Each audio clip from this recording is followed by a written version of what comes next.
Did you know these shapes of Japanese traditional knives are actually not as traditional as people might think? I'm gonna talk about Japanese kitchen knife history.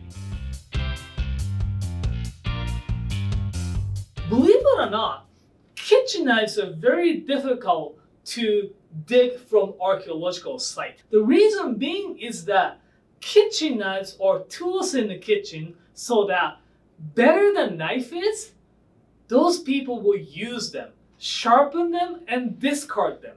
And because those steels are carbon steels, they'll just go rust in those archaeological sites. So it is very difficult to find very finely made kitchen knives from those archaeological sites. Although there are some evidences that actually back in the 7th century, Japanese had their own first kitchen knives around. They resemble to those swords. One of the first Japanese knives were stored in the National Repository in Nara and Prefecture. So those knives been around for a little bit longer, but because those knives are kept in certain conditions, you could still see those knives from 1200 years ago. Evidences shows though the Japanese people have been using knives such as prototype Yanagiba passe, long skinny blade with little bit of curvature as far back as a 11th century. So those people are using those Yanagiba looking shape to slice the sashimi or raw fish or the fish with. Again, back then the refrigeration was not really not the thing, so eating the fresh fish or sashimi was very rare occurrence unless you were from the fisherman's village. But nonetheless, because this shape, long skinny blade with a little bit of curve, resemble to those Japanese swords, it was very, very popular. About 300 years ago, you start to see the rise of the knife called deba. Whether or not single bevel or double bevel, different places, different blacksmiths made very similar shapes of the knives like deba. That's made out of the steel with very thick spine to it. So they are designed to cut into something really hard. Oldest kitchen knives that you could find in the Japanese history, that is actually a double beveled kitchen knives. In these days that the shape of knife is still around and available, it's called hocho shiki or shiki hocho. It's a more ceremonial use than the practical use, but those kitchen knives are actually sharpened from both sides because swords are sharpened from both sides. Single bevel knives like these ones are established right around in the 17th century to the 19th century. That 300 years period of Edo, or the peace period, made food culture and the Japanese culture as a whole evolve quite a bit. So during that Edo period, lots of new shapes have come out, including a very, very famous Yanagiba. These job-specific knives, such as deba to fillet fish or cut into something really hard, or long skinny knives to slice down the piece of fish or meat. What most people in the farming community or the just ordinary people are using was Nakiri. Although this handle is very, very modern, the traditional Nakiri shapes are like this. It varies, depends on where you travel, where you are from in Japan. Nakiri shape differ slightly. For example, the Kanto area in the Tokyo and surrounding regions, the Nakiri, the traditional Nakiri shape has more curve to it. Where this traditional, more rectangular shape that with a flatter edge is from the west, Kansai region. And that's where a lot of cultures are from. For example, kitchen knife, the Sakai is in Kansai. Oldest capital is in Nara and Kansai, and old capital is in Kyoto. 1867, things changes.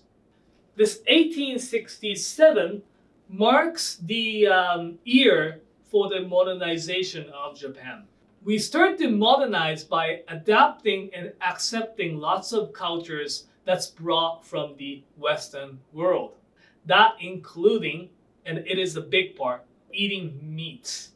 Traditionally, Japanese people were not eating meats. Although there are some regions and cultures in Japan that were eating some of the smaller games and such, but they were actually eating as a medicines. For example, eating beef was definitely a taboo in Japan. But as you can see, one of the most popular shape of the knife that we sell or we have is called gyuto.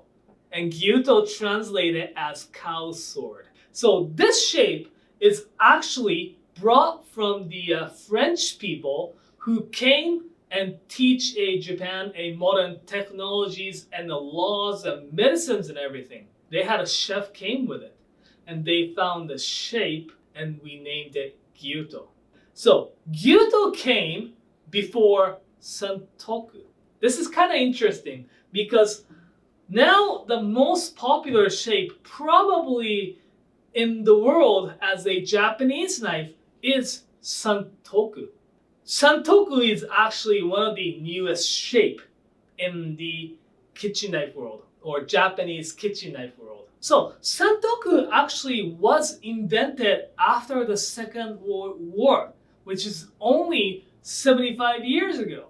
As I mentioned before, gyuto was already invented and existed in the kitchen knife world, but lots of households were still using a nakiri as primary knife. But someone thought having the tip on the nakiri is very, very clever.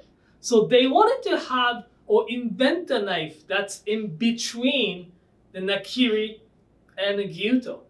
That's when one of the knife makers decided to cut out the tip of the nakiri and made it bunka.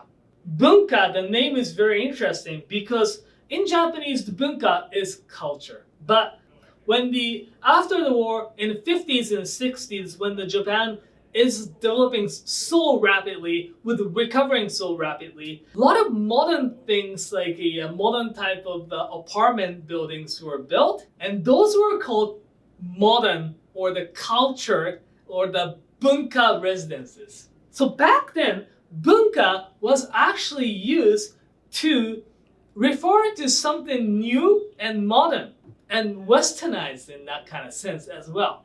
That is why this knife with the tip cut off is called bunka bocho or hocho. And some knife makers decided to start grinding the tip down to make it round. That's the shape now we know as a Santoku. But we make clear distinction between bunka and Santoku here in North America. But in Japan, in fact, some people call this it's bunka. So there is actually no clear distinction between bunka and Santoku in Japan, not so much. Santoku means three virtues by the direct translation, but also in Japanese, Santoku means good for three things, or sometimes translated as good for anything. In Japan, three often means covers everything type of situation. So Santoku is great name for multi-purpose knife. Well, lastly, it's pretty obvious, but we have the knife called petit. Petit knife is the name doesn't sound like Japanese. Petit knife is actually coming from the term petit in French. So basically, petit means small. So any small knives are called petit knives. If you want to know more about the Japanese knives, purchase one from us, go to our website, knifewear.com. Also subscribe and follow us on the Instagram, YouTube, and Facebook. Check us out all other videos that's available. And if you have any questions and comments, just leave it in a comment note. We would like to hear from you. Thanks for watching.